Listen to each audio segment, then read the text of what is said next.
Assalamualaikum warahmatullahi wabarakatuh. Izin memperkenalkan diri, saya Angel Putri Sabrina. Saya Faira Safarida. Saya Quincy Benderken Kalisa. Dan teman kami satu lagi bernama Fatma Kalisa Salsabila yang sedang izin sakit yang akan kami tambahkan di akhir video. Di sini kita bakal bikin video tentang sejarah kondisi Indonesia sebelum datangnya Islam. Safa, bagaimana kondisi Indonesia pra-Islam? Kondisi Indonesia pra-Islam yang pertama itu kondisi geografis. Islam masuk ke Indonesia melalui kelompok masyarakat yang berada di pesisir. Dengan memanfaatkan transaksi perdagangan melalui jalur laut, maka terjadilah timbal balik budaya maupun paham keagamaan yang terjadi antara pedagang dan masyarakat pesisir. Yang kedua, kondisi politik dan pemerintahan. Sebelum Islam masuk ke Indonesia, kerajaan-kerajaan bercorak Hindu-Buddha mengalami kejayaan. Salah satu kerajaan yang maju saat itu adalah Sriwijaya.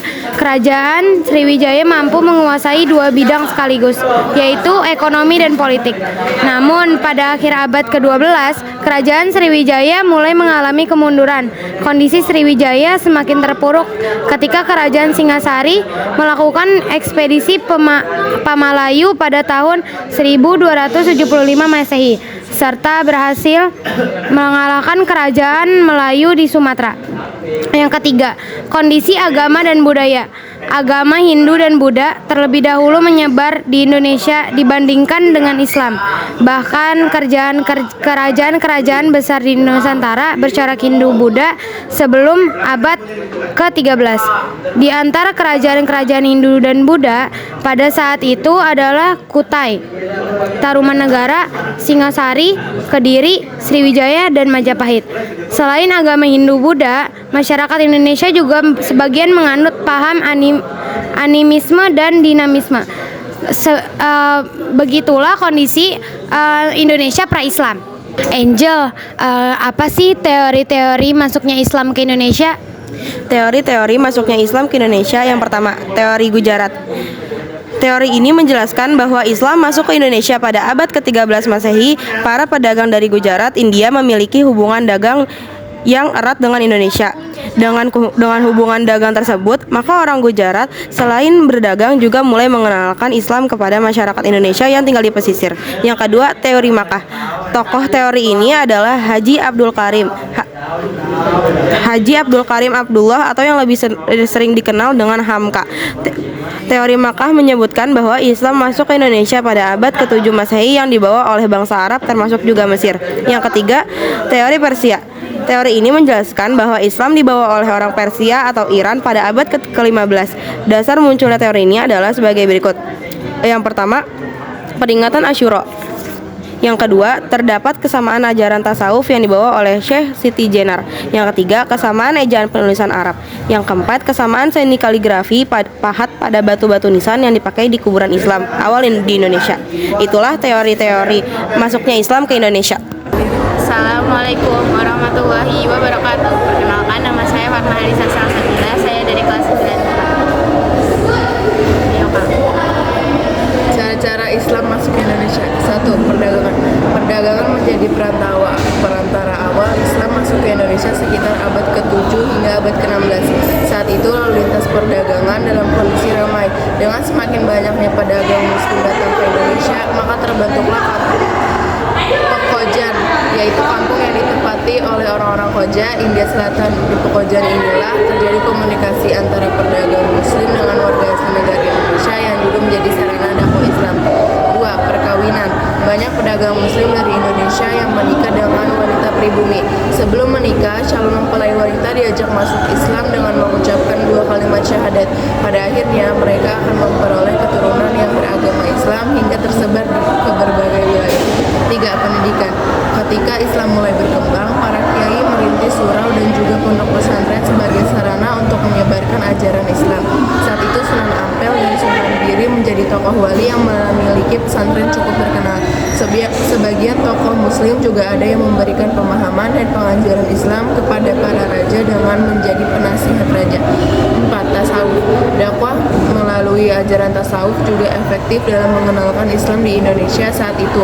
Dengan ajaran tasawuf mampu mengiring para masyarakat yang terlebih dahulu telah meyakini Tuhan selain Allah menjadi masuk Islam dan menyembah hanya kepada Allah.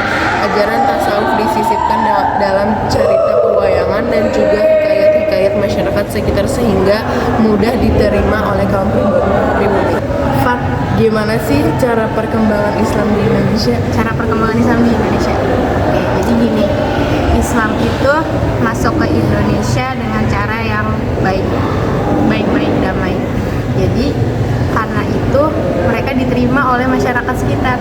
Terus juga karena masuk ke dalam Islam itu kan gampang ya, cuma baca syahadat, 2 kali baca syahadat. Jadi kan habis itu juga karena dia tidak ada sistem kasta sosial, itu membuat Islam itu diterima di masyarakat. Nah, dari faktor-faktor tadi itu terjadi perkembangan di beberapa wilayah. Nah, yang paling masif itu terjadi di Pulau Sumatera.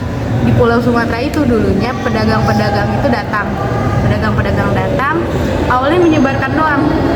Gak ada niat apa-apa, menyebarkan doang. Tapi para pedagang ini ngelihat karena kerajaan Sriwijaya itu mengalami kemunduran, mereka kayak semacam mengambil alih gitu. Jadi gak lama lahirlah kerajaan Pasai. Nah, itu perkembangan Islam di Sumatera. Terus ada lagi perkembangan Islam di Pulau Jawa.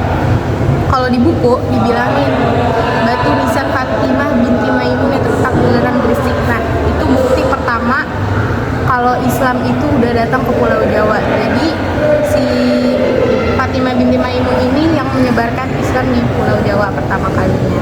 Nah, dari situ mulai tuh muncul lagi pergerakan penyebaran Islam, mulai dari yang kerajaan Demak, terus kerajaan Majapahit kan udah tuh selesai, habis itu diganti sama Demak. Itu kalau di Pulau Jawa seperti itu.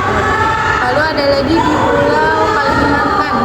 Nah, di Pulau Kalimantan ini kan dia dilatar belakangin sama kepentingan politik. Jadi kerajaan Demak itu dia mau nyerang kerajaan Banjar. Nah, dari situ Islam mulai masuk ke Pulau Kalimantan. Nah, itu tertulis di hikayat Banjar. Nah, jadi begitu. Jadi Islam itu pelan-pelan kalau masuk ya ke Indonesia, pelan-pelan karena dia mudah diterima oleh masyarakat Indonesia sesuai sama kearifan budaya lokal. Dia diterima oleh masyarakat, ujung-ujungnya berkembang sampai saat ini Islam ada di mana-mana. Kita kan negara dengan masjid terbanyak di dunia deh kalau nggak salah ya. Nah, jadi begitu. Jadi intinya Islam itu berkembang di Indonesia karena cara penyampaiannya, cara masuknya dengan baik-baik dan kemudian mengikuti setting budaya lokal, jadi bisa diterima oleh masyarakat. Sekian dari kami. Wassalamualaikum warahmatullahi wabarakatuh.